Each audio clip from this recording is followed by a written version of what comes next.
ప్రభువైన యేసుక్రీస్తు నామమును బట్టి ప్రత్యేకమైన సమయంలో చేరి కూడి వచ్చిన మీ అందరికీ మా హృదయపూర్వక వందనాలు తెలియజేస్తూ దేవుడు గతించినటువంటి దినములన్నిటిను తన మహాకృపచేత మనమందరినీ కాపాడి మనకు ఆయుష్ను ఆరోగ్యమును భౌతిక ఆత్మ సంబంధమైనటువంటి ఆశీర్వాదములు దయచేస్తున్న మహాదేవునికి మనమందరం ఎల్లప్పుడూ కూడా కృతజ్ఞతాస్తుతులు తెలియచేయబద్ధమై ఉంటున్నాం. ఈ సమయంలో కొద్ది నిమిషాలు దేవుని వాక్యాన్ని మనం ధ్యానం చేద్దాం. మనం ధ్యానించేటువంటి అంశం ఏంటంటే చూచుచున్న దేవుడు. దేవుణ్ణి గురించి ఒక లక్షణాన్ని మనం ఆలోచిస్తున్నాం. అదేమనగా చూచుచున్న దేవుడు. పరిశుద్ధ గ్రంథంలో మనకు తెలియపరచబడినటువంటి దేవుడు ఒకటే దేవుడు.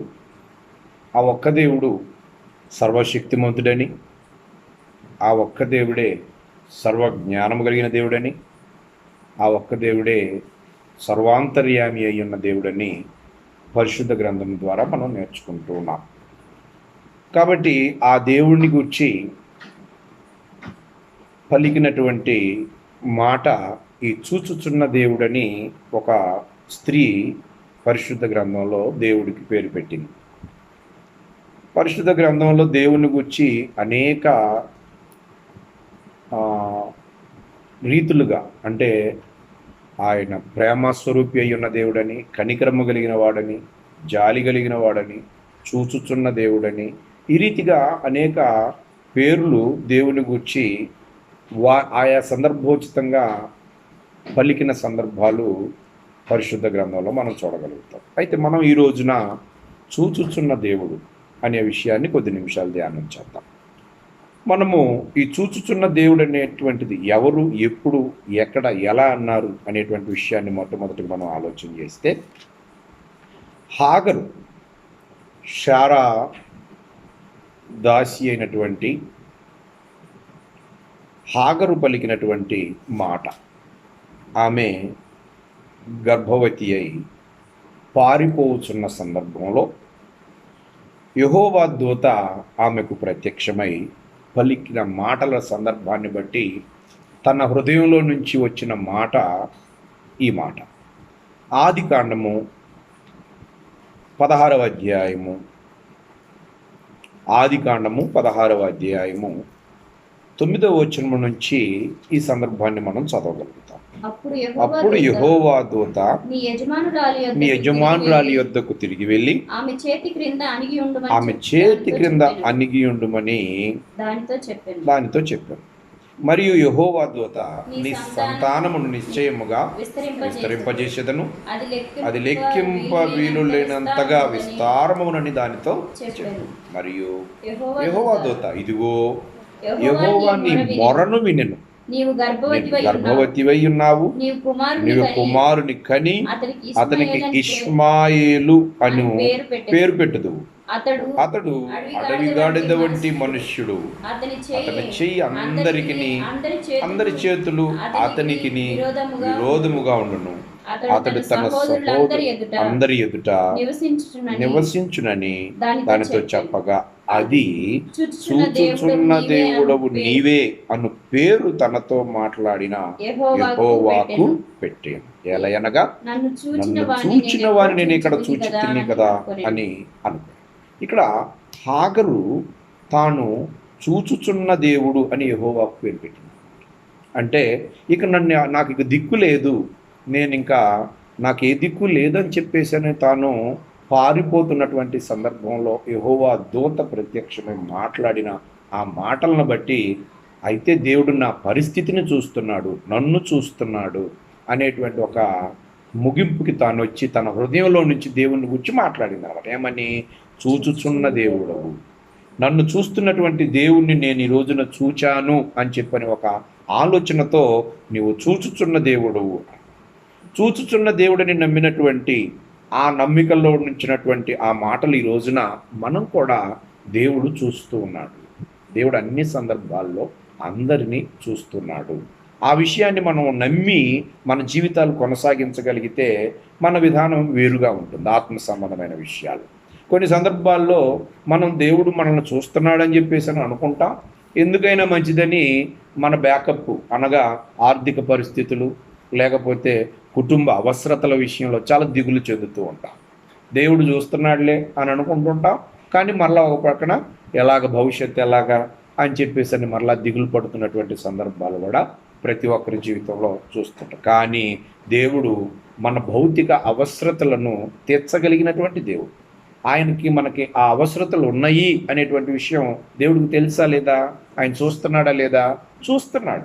ఆ విషయం మనము దేవుడు చూసే దేవుడని అంటాము, కానీ చూసే దేవుడని మనం నమ్ముతాం, కానీ ఆ విషయంలోకి వచ్చేసరికి మన భౌతిక సంబంధమైన విషయాలకు వచ్చేసరికి ఎందుకైనా మంచిది కొంచెం ముందస్తు జాగ్రత్తగా ఉందాం, ఎందుకైనా మంచిది భవిష్యత్తుని కొంచెం సమకూర్చుకుందాం, సిద్ధం చేసుకుందాం అని చెప్పని ఆలోచనలతో ఉంటాం. అందుకని అంటే ఒక మాట లూకాసు వార్తలో యేసు ప్రభు వారు శరీరధారిగా ఉన్నప్పుడు మాట్లాడినటువంటి మాట 12వ అధ్యాయము లూకాసు వార్త 29వ వచనములో ఆయన మన భౌతిక అవసరతలను చూస్తూ ఉన్నాడనేటువంటి విషయం మనం ఈ మాటను బట్టి మనం చదువుకోవచ్చు. ఏమి తిందుము ఏమి త్రాగుదుమని విచారింపకుడి, అనుమానము కలిగి ఉండకుడి. ఈ లోకపు జనులు వీటన్నిటిని వెదకుదురు, ఇవి మీకు కావలసి ఉన్నవని మీ తండ్రికి తెలియను. ఏం చెప్తున్నాడంటే ఏమి తిందామా, ఎలాగా పరిస్థితి ఏంటి అని చెప్పేసి విచారించొద్దు, అనుమానము కలిగి ఉండొద్దు. విచారించొద్దు, అనుమానము కలిగి ఉండొద్దు. అక్కడ అంటున్నాడు ఇవి మీకు కావలసి ఉన్నవని మీ తండ్రికి తెలుసు. ఎందుకంటే అలా టెన్షన్ పడేది ఎవరు అని అంటే ఈ లోక సంబంధమైనటువంటి వారు. అంటే అక్కడ చెప్తాడు, తారతమ్యం చెప్తున్నాడు. దేవుడు చూసే దేవుడై ఉన్నాడని నీవు నమ్మితే నీకు ఆ అనుమానం వద్దు. దేవుడు నీ పరిస్థితులను భౌతిక అవసరతలను చూడగలిగిన దేవుడు, ఆయన సమర్థుడు అని నీవు నమ్మినట్లయితే నీవు అలాంటి సందేహం వద్దు. నీకు కావలసినటువంటివన్నీ కూడా అవి నీకు కావాలి అన్న సంగతి మీ తండ్రికి తెలుసును. అయితే ఏం చేయాలి మనం?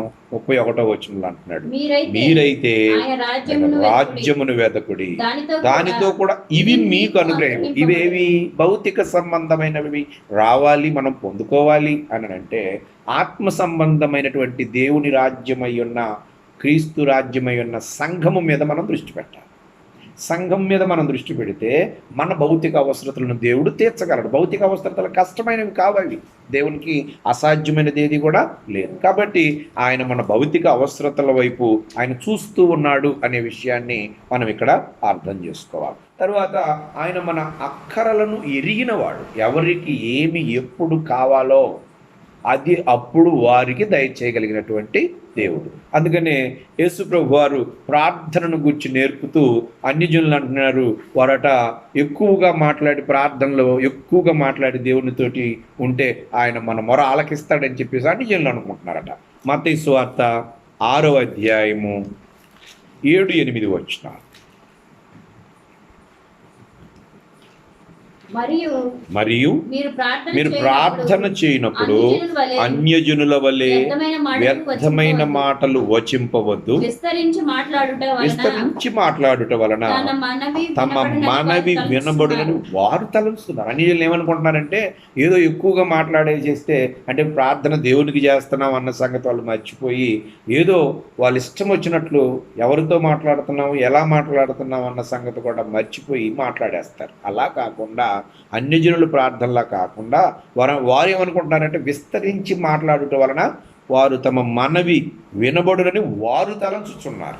8వ వచనంలో అంటాడు, మీరు వారి వలె ఉండకుడి, మీరు మీ తండ్రిని అడుగక మునిపే అక్కరగా ఉన్నవేవో ఆయనకు తెలియను.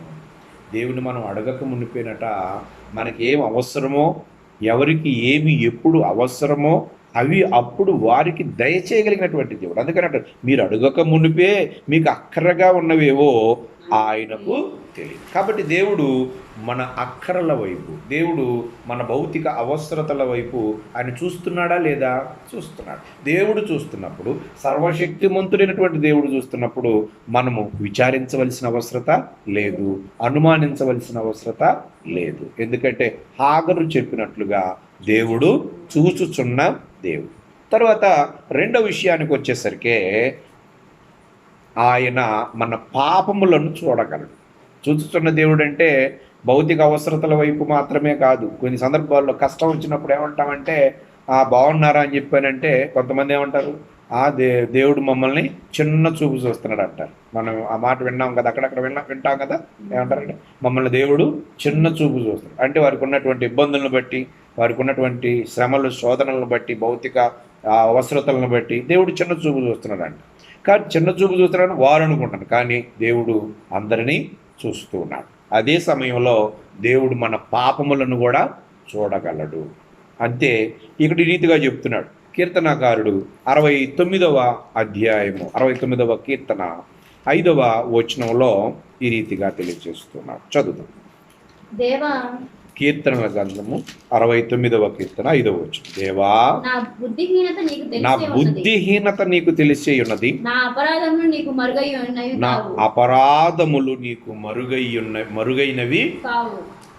నా బుద్ధిహీనత నీకు తెలుసు, నా అపరాధములు నీకు మరుగైనవి కావు. మనుష్యుడు చేసేటువంటి ప్రతి అతిక్రమము, భూమి మీద కోట్ల కొలది ప్రజలు ఉన్నప్పటికీ ప్రతి వ్యక్తి యొక్క వ్యక్తిగత అతిక్రమాన్ని దేవుడు చూస్తున్నాడా, చూడటం లేదా? చూస్తున్నాడు. ప్రతి వ్యక్తి యొక్క, అందుకని అంటాడు ఆయన మన పాపములను చూడగలడు. మనం ఏమనుకుంటామంటే ఆ సమయంలో దేవుడు చూచుచున్న దేవుడు అనే సంగతి మర్చిపోతారు. చూస్తున్న దేవుడు అన్న సంగతి ఎప్పుడు మర్చిపోతారు? అతిక్రమించేటప్పుడు మర్చిపోతారు. ఆజ్ఞను అతిక్రమించేటప్పుడు మర్చిపోతారు. అంటే దేవుడు చూడాలని ఎప్పుడు కోరుకుంటారు? ఇబ్బందుల్లో ఉన్నప్పుడు, శ్రమల్లో ఉన్నప్పుడు దేవుడు మనల్ని చూడాలా, దేవుడు నన్నే చూడాలా, దేవుడు నా కుటుంబాన్నే చూడాలా అని అనుకుంటారు. కానీ అతిక్రమించేటప్పుడు, దేవునికి విరోధమైనటువంటి కార్యం చేసేటప్పుడు, దేవుని మనసు నొప్పించేటప్పుడు దేవుడు మనల్ని చూడకుండా ఉంటే బాగుంది. ఈ రోజున అందుకనే అతిక్రమించేటప్పుడు దేవుడు అనగానే మన పాపముల వైపు దేవుడు చూడగలడు. తర్వాత ఇంకో మాట అంటాడు, హెబ్రీయుల గ్రంథకర్త ఈ రీతిగా తెలియజేస్తున్నాడు. 4వ అధ్యాయము, హెబ్రీయులకు రాసిన పత్రిక 4వ అధ్యాయము 13వ వచనం. హెబ్రీయులకు రాసిన పత్రిక 4వ అధ్యాయం 13వ వచనం. మరియు ఆయన దృష్టికి కనబడని సృష్టము ఏదియూ లేదు. మనం ఎవనికి లెక్క చెప్పవలసి ఉన్నదో ఆ దేవుని కన్నులకు సమస్తమును మరుగులేక తేటగా ఆయనకు మరుగైనది ఏది లేదు. మనుషులే ఎలా ఉంటుందంటే, మనుషుల యొక్క నడవడిక పిల్లి కళ్ళు మూసుకొని పాలు తాగుతున్నట్టు ఉంటుంది అంటారు కదా పెద్దలు. పిల్లట కళ్ళు మూసుకొని పాలు అంటే ఏ ఆలోచనతో చేస్తుంది ఆ పని? ఎవరు చూడటం లేదు నన్ను అనుకో, తను కళ్ళు మూసుకొని ఎవరు చూడటం లేదని చెప్పని అనుకుంటాం. కానీ దేవుడు ప్రతి వ్యక్తి యొక్క వ్యక్తిగత జీవితంలో ఉన్న అతిక్రమాలని ఆయన చూడగలడు. ఆ దేవుని కన్నులకు సమస్తమును మరుగులేక తేటగా ఉన్నది. కాబట్టి ఆయన మన పాపములను చూడగలడు. ఒకనొక సందర్భంలో అంటాడు కీర్తనకారుడు 14వ కీర్తన 3వ వచనంలో, కీర్తన గ్రంథము 14వ కీర్తన 3వ వచనంలో ఈ రీతిగా తెలియజేస్తున్నాడు. వివేకము కలిగి దేవుని వెదకువారు కలరేమో అని యెహోవా ఆకాశము నుండి చూచి నరులను ఎవరి కొరకు చూస్తున్నాడట? ఆయన ఆకాశము నుండి నరులను చూస్తున్నాడట. వివేకము కలిగి దేవుని వెతకువారు కలరేమో అని యెహోవా ఆకాశము నుండి చూచి నరులను. కాబట్టి ఎంతమందిని చూస్తున్నాడు? ఆకాశం నుంచి చూస్తున్నాడంటే ఆయన ఎంతమంది చూస్తున్నాడు? ఆకాశం నుంచి చూస్తున్నాడు అని అంటే ఆయన భూమి మీద ఉన్నటువంటి ప్రతి మానవాళిని ఆయన చూస్తున్నాడు. ప్రతి ఒక్కరిని ఆయన చూడగలిగినటువంటి దేవుడు. అందుకనే ఆయన చూచుచున్న దేవుడు. ఆయన మన భౌతిక అవసరతలను చూడగలిగిన దేవుడు. ఆయన మన అక్కరలను ఎరిగిన దేవుడు. అంత మాత్రమే కాదు, ఆయన మన పాపములను చూడగలిగిన దేవుడు. ఆయనకు మరుగైనది లేదు. ఆయన దృష్టికి తేటగా సమస్తము కూడా ప్రతి వ్యక్తి యొక్క వ్యక్తిగత జీవితము తేటగా కనపడుచున్నది. ఆయన వివేకము కలిగి వెతకువారు కలరేమో అని యెహోవా ఆకాశము నుండి నరులను పరిశీలిస్తున్నాడు. తరువాత అంత మాత్రమే కాకుండా ఆయన మన హృదయములను చూడగలిగిన దేవుడు. చూచుచున్న దేవుడు అని అంటే కేవలము భౌతిక సంబంధమైన అవసరతలు అక్కరలు మాత్రమే కాకుండా, కేవలము మన యొక్క వ్యక్తిగత నడవడికలో ఉన్న అతిక్రమములను మాత్రమే కాకుండా, ఆయన మన హృదయములను చూడగలిగిన దేవుడు. మనుష్యులు పై రూపమును లక్ష్య పెడతారు. ఒకనొక సందర్భంలో సౌలు తాను చేసిన అతిక్రమాన్ని బట్టి రాజుగా కోల్పోయిన రీతిని బట్టి దేవుడు సమూయేలును సిద్ధం చేసి యెష్షయి కుమారులలో ఒకరిని వెళ్ళి రాజుగా అభిషేకించు అని పంపుతాడు. ఇది సమూయేలు మొదటి గ్రంథము 16వ అధ్యాయంలో మనం చూడగలం. అయితే అప్పుడు సమూయేలు యెష్షయి ఉన్నటువంటి ఊరు ఆ యొక్క బెత్లెహేము గ్రామానికి వెళ్ళినప్పుడు సమూయేలుని ఆహ్వానిస్తారు. లోపలికి చేర్చుకున్న తర్వాత అక్కడ తన యొక్క కుమారులను పిలువమని చెప్పేశారు. అంటే వాస్తవానికి సమూయేలు కూడా తెలియదు ఎవరిని అభిషేకించబోతున్నాను అన్న సంగతి. అయితే యెష్షయి కుమారులలో ఒకరిని నీవు అభిషేకించు, నేను చూపించేవాడిని అని చెప్పాను అన్నప్పుడు యెష్షయి తన కుమారులను పిలిచాడు. అయితే ఆ సందర్భంలో జరిగింది ఏంటంటే 6వ వచనంలో 16వ అధ్యాయం 6వ వచనం, వారు వచ్చినప్పుడు అతడు అనగా సమూయేలు ఏలియాబును చూచి నిజముగా యెహోవా అభిషేకించువాడు ఆయన ఎదుట నిలిచి ఉన్నాడని అనుకుని. వాస్తవానికి ఎలియాబును చూస్తే ఎట్లా ఉన్నాడంటే బ్రహ్మాండంగా గొప్పగా ఎత్తుగా రాజుగా ఉండడానికి, కిరీటం పెట్టడానికి సరిపోయేవాడుగా, ఎపోదుని ధరించడానికి మంచి బాడీ ఫిట్నెస్ కలిగిన వాడిగా, ఒక కత్తి పట్టుకొని నిలబడాలి అని అంటే మంచి ధీటుగా రాజుగా ఉండదగిన వాడిగా కనపడ్డాడు అనమాట. ఎవరి దృష్టికి? సమూయేలు దృష్టికి.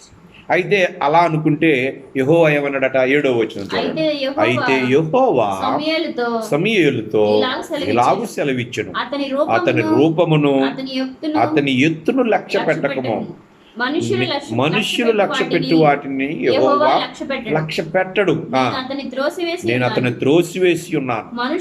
మనుషులు పై రూపమును లక్ష్య పెట్టుదురు గాని యెహోవా హృదయం. అంటే ఏం చూస్తున్నాడు? రాజుగా ఉండడానికి ఎత్తు లావును చూడటం లేదు, రాజుగా ఉండడానికి ధీటైనటువంటి బాడీ ఫిట్నెస్ చూడటం లేదు. ఇశ్రాయేలును పరిపాలించువాడు ఎవరై ఉండాలంటే తన హృదయములో దేవునికి లోబడేటువంటి వాడిగా, తన హృదయంలో దేవునికి స్థానం ఇచ్చినటువంటి వాడిగా ఉండాలని హృదయాలను పరిశీలించేటువంటి దేవుడిగా ఉన్నాను నేను అంటాడు. మనుషులు పై రూపాన్ని లక్ష్య పెడతారు కానీ నేనైతే హృదయాన్ని లక్ష్య పెడతాను. కాబట్టి ఆయన హృదయాన్ని చూశాడు. సమూయేలు ఏం చూశాడు? పై రూపాన్ని చూశాడు. దేవుడు ఎలీయాబు హృదయాన్ని చూస్తే అతడు అర్హుడుగా కనపడాల. తర్వాత అమినాదాబును చూశాడు, ఆ తర్వాత షమ్మాను చూశాడు. వీళ్ళు ఎవరూ కాదని చెప్పేసి దేవుడు చెప్పాడు. అప్పుడు ఇక సమూయేలు ఏం చేశాడంటే యెష్షయిని 11వ వచనంలో అంటాడు, 11వ వచనంలో, నీ కుమారులందరూ ఇక్కడ ఉన్నారా అని యెష్షయిని అడుగగా అతడు ఇంకను కడసారి వాడై ఉన్నాడని అతన్ని, అయితే వాడు గొర్రెలను కాయిచున్నాడని చెప్పాను. ఎవరు అన్నది? మరి నీ కుమారులందరిని పిలిపించు అని అన్నప్పుడు దావీదుని పిలిపించాడు యెష్షయి? పిలవల. అంటే దావీదు యెష్షయి దృష్టిలో అనగా కన్న తండ్రి దృష్టిలోనే రాజుగా ఉండదగిన వాడిగా కనపాలి. కానీ దేవుడు ఎవరిని చూశాడు? దావీదునే చూశాడు. దావీదు యొక్క దేహాన్ని చూశాడా? పైరూపాన్ని చూశాడా? లేక దావీదు యొక్క హృదయాన్ని చూశాడా? దేవుడు హృదయాన్ని చూశాడు. కనుక ఎప్పుడైతే దావీదు వచ్చాడో వెంటనే 12వ వచనంలో అంటాడు, అతడు వాడిని పిలువనంపించి లోపలికి తోడుకొని వచ్చెను. అతడు ఎర్రని వాడును, చక్కని నేత్రములు గలవాడును, చూచుటకు సుందరమైన వాడునై ఉండెను. అతడు రాగానే నేను కోరుకున్నవాడు ఇతడే, నీవు లేచు అని అభిషేకించుమని యెహోవా సెలవీయగా సమూయేలు తైలపు కొమ్మును తీసి వాని సహోదరులు ఎదుట వారిని నాటి నుండి యెహోవా ఆత్మ దావీదు మీదకి బలముగా వచ్చెను. తరువాత సమూయేలు లేచి రామాకు. ఇక్కడ హృదయాన్ని చూసే దేవుడని ఇక్కడ మనకు అర్థమైంది, పై రూపాన్ని చూసే దేవుడు కాదు. అదే సందర్భంలో దేవుడు మన హృదయాలను చూస్తున్నాడు కనుక మన హృదయంలో దేవుని కొరకు చేసేటువంటి కార్యక్రమాలు, చేసే ఆలోచనల్ని దేవుడు పరిశీలన చేస్తున్నాడు. హృదయము భావోద్రేకములకు నిలయం అన్నమాట. Emotional things come from heart. కాబట్టి ఆ యొక్క హృదయాన్ని దేవుడు చూస్తున్నాడు కనుక మనము ఇతరులు చూసేటట్లుగా కొన్ని సందర్భాల్లో మత్తయి సువార్త 6వ అధ్యాయము 3-4 వచనాలు వ్రాయబడిన మాటలు మనం చదివితే, నువ్వు ధర్మం చేసేటప్పుడు ఎవరో చూస్తున్నారని చెప్పేసి ఇతరుల కొరకు ధర్మం చేయొద్దు. ఎవరు చూస్తున్నారని మనం గ్రహించాలా? దేవుడు చూస్తున్నాడు, మనం సహాయపడుతున్నాం. మనం సహాయపడుతున్న సంగతి దేవుడు చూస్తున్నాడు. అందుకనే ఆ మాటను బట్టి ఇక్కడ చెప్పబడిన మాట నీవైతే 6వ అధ్యాయము మత్తయి సువార్త 3వ వచనము 4వ వచనం, నీవైతే ధర్మము చేయనప్పుడు నీ ధర్మము రహస్యముగా నుండు నిమిత్తము నీ కుడి చేయి చేయనది నీ ఎడమ చేతికి తెలియక ఉండవలెను. ఇక్కడ ఏం చెబుతున్నాడంటే వాస్తవానికి ఇది ధర్మమును గుర్చి చెబుతున్నాడు, కానుకను గుర్చి కాదు. చాలామంది ఏం చేస్తుంటే కానుక గట్టిగా లోపల పట్టుకొని కనపడకుండా ఈ గట్టిగా పిడికలు బిగించి ఎవ్వరికి కనపడకుండా నిదానంగా నెమ్మదిగా కానుకల సంచిలో కానీ కానుకల పెట్టెలో కానీ వేస్తారు. అక్కడ చెప్తారు కుడి చేతికి చేతి ఎడం చేతికి తెలియకూడదనే మాట అక్కడ అంటారు. కానీ ఇక్కడ ధర్మము విషయంలో చెప్తున్నారు. ఎవరికైనా సహాయం చేస్తే, నీవెవరికైనా మేలు చేస్తే ఆ మేల్ని నీవే వారికంటే ముందుగా పబ్లిసిటీ చేసుకోవాల్సిన అవసరత లేదు. ఎవరు చూస్తున్నారని గ్రహించాలి మనం ఇక్కడ? దేవుడు చూస్తున్నాడు. నువ్వు చేసేటువంటి ఆ ధర్మము, నీవు చేసేటువంటి ఆ మేలు పరలోకమందున్నటువంటి దేవుడు నీకు చూస్తున్నాడు. ఎందుకంటే ఆయన హృదయాలను పరిశీలన చేసే దేవుడు. అక్కడ అందుకని అంటున్నాడు, అట్లయితే రహస్యమందు చూచు నీ తండ్రి నీవు చేసిన ఆ ధర్మానికి లేక నీవు చేసిన ఆ మేలుకి నీవు ప్రతిఫలం పొందాలి అని అంటే నీవు చేసిన మేలుని ధర్మాన్ని పబ్లిసిటీ చేసుకోవాల్సిన అవసరత లేదు. యేసు ప్రభు వారు స్వస్థపరిచినప్పుడు ఏమన్నాడంటే, వెళ్ళిపోయి నేను స్వస్థపరిచానని చెప్పు అందరికని అన్నాడా? అలా ఎవ్వరికి చెప్పొద్దు. అలాగనే కుంటి భిక్ష కానీ లేపినప్పుడు ఎవరికి చెప్పొద్దని అన్నప్పుడు అతడు వెళ్ళిపోయి అనేక మందికి వారు చెప్పొచ్చు, మేలు పొందిన వారు చెప్పుకోవచ్చు. కానీ మేలు చేసిన వారు నేను ఈ మేలు చేశాను అని చెప్పావు అని అంటే దాని ప్రతిఫలాన్ని కోల్పోయావని మనకి ఇక్కడ అర్థమవుతుంది.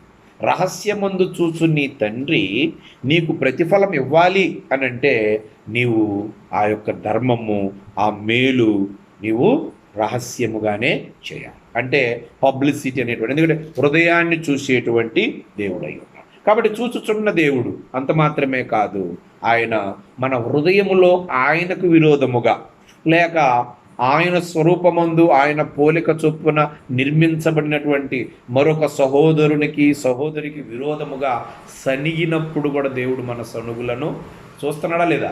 చూస్తున్నాడు. అందుకనే ఓ మాట అంటాడు, కొరింథీయులకు రాసిన మొదటి పత్రిక 10వ అధ్యాయము 10వ వచనంలో గమనించినట్లయితే ఆయన మన సనుగులను కూడా మన హృదయంలో సనిగేటప్పుడు కూడా ఆయన చూస్తున్నాడు. కొరింథీయులకు రాసిన మొదటి పత్రిక 10వ అధ్యాయము 10వ వచనంలో మీరు సనుగకుడి, వారిలో కొందరు సనిగి సంహారకుని చేత నశించిరి. సనగడం అనేటువంటిది దేవునికి కోపం తెప్పించే కార్యం. ఇశ్రాయేలు చాలా సందర్భాల్లో సనిగారు. నిర్గమాకాండం 16వ అధ్యాయము 7వ వచనం నుంచి 11వ వచనం వరకు చదవగలిగినట్లయితే వారు చాలా సందర్భాల్లో సనిగారు. సనిగి యెహోవాకు కోపం రప్పించారు. యెహోవాకి కోపం రావడానికి కారకులయ్యారు. ఎందుకనంటే సనుగుతున్నారు. సనగడం అంటే అర్థం ఏంటి? Inner voice, outer voice, inner voice అంటారు. అంటే బయటకు మాట్లాడేది ఒకటి, లోపల ఇంకొకటి అన్నమాట. ఆ సనుగుడు అనేటువంటిది దారిద్ర్యానికి కారణమవుతుంది. ఏదైనా ఉంటే ముఖాముఖిగా అడగాలి, ముఖాముఖిగా మాట్లాడాలి. అంతేకాని సనగడం అనేటువంటిది దేవునికి నచ్చే పని కాదు. ఎందుకంటే ఆయన నీ సనుగులను చూచువాడు. నీ యొక్క హృదయాన్ని చూసేటువంటి దేవునికి అన్ని తేటగా కనపడతాయి. కాబట్టి ఆయన చూచుచున్న దేవుడు అనేటువంటి విషయం మనము వినడం, మాట్లాడటం మాత్రమే కాకుండా ఆయన చూసేవాడని నమ్మి ఆ రీతిగా మన జీవితాలని కొనసాగించాలి. ఒకానొక సందర్భంలో ఇశ్రాయేల్ యోధా వారందరూ కూడా చెరపట్టబడి మరి బబులోను చెరకెళ్ళిపోయిన సందర్భంలో అక్కడ నుంచి వచ్చి మరలా తిరిగి దేవాలయాన్ని నిర్మించటానికి నెహెమియా ఆధ్వర్యంలో జరిగినటువంటి సందర్భం ఒకటి. ఆ సమయంలో దేవునికి విరోధముగా వారు నడుచుకుని అన్యుల చేత పట్టబడి యూదా వారు బబులోను చెరకెళ్ళిపోయారు. కాబట్టి అక్కడ ఆ సందర్భంలో జరిగినటువంటి దానికంటే కూడా ముందు అష్షూరు చెరకి ఇశ్రాయేలీలు వెళ్ళారు. ఈ సందర్భం కంటే కూడాను యూదా వారు చెరపట్టబడినటువంటి సందర్భంలో ఈ నెహెమ్యా ఆధ్వర్యంలో జరిగినటువంటి ఒక సంఘటన మనం జ్ఞాపకం చేసుకుంటే, దేవుడు వారిని చూసినట్లుగా, అంటే కష్టకాలంలో ఒక మాట అంటాడు, ఆయన యందు నమ్మకము గల వారిని ఆయన చూస్తాడు, వారిపై ఆయన నేత్రాలు ఉంటాయని చెప్పేసి దేవాలయ పునర్నిర్మాణము కొరకు చేస్తున్న ప్రయత్న సందర్భంలో అహశ్వరేసు రాజు వద్దకు వెళ్ళే సమయంలో ప్రార్థన చేసిన నెహెమ్యా మాటల్లో మనం చూడగలుగుతాం. నెహెమ్యా గ్రంథము 1వ అధ్యాయము 5వ వచనం నుంచి మనం చదవగలిగితే ఈ మాటలు మనం చూడగలుగుతాం. ఆలయ ప్రవక్తలు అంటారు ఈ సందర్భంలో ఎజ్రా, నెహెమ్యా, ఎస్తేర్ అనేటువంటి. 5వ వచనం నుంచి గమనిస్తే నెహెమ్యా గ్రంథము 1వ అధ్యాయం 5వ వచనం. ఎట్లనగా ప్రార్థన చేశాడు అనమాట ఇలాగా, ఆకాశమందున్న దేవా యెహోవా, భయంకరుడైన గొప్ప దేవా, నిన్ను ప్రేమించి నీ ఆజ్ఞలను అనుసరించి నడుచు వారిని కటాక్షించి వారితో నిబంధనను స్థిరపరచువాడా, నీ చెవి యొగ్గి నీ నేత్రములు తెరచి నీ సన్నిధిని దివారాత్రము నీ దాసులం అయిన ఇశ్రాయేలీల పక్షముగా నేను చేయి ప్రార్థన అంగీకరించుము అన్నాడు. నీ నేత్రాలు ఇశ్రాయేల్ పక్షానుంచని నేను ప్రార్థన చేశాను దేవునికి.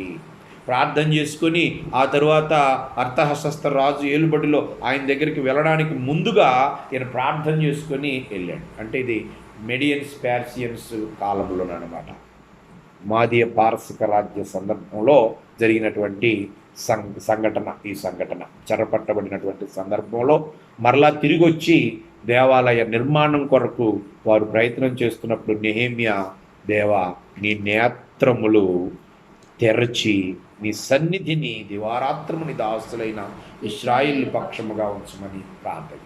నువ్వు మమ్మల్ని చూడయ్యా, నువ్వు మమ్మల్ని చూడు అని చెప్పేసి ఈ నెహెమ్యా ప్రార్థన చేశాడు. కాబట్టి దేవుడు బాధలో చూసేటువంటి దేవుడు, నీ అవసరతలో చూసేటువంటి దేవుడు, నీవు అతిక్రమించేటప్పుడు చూసేటువంటి దేవుడై ఉన్నాడు.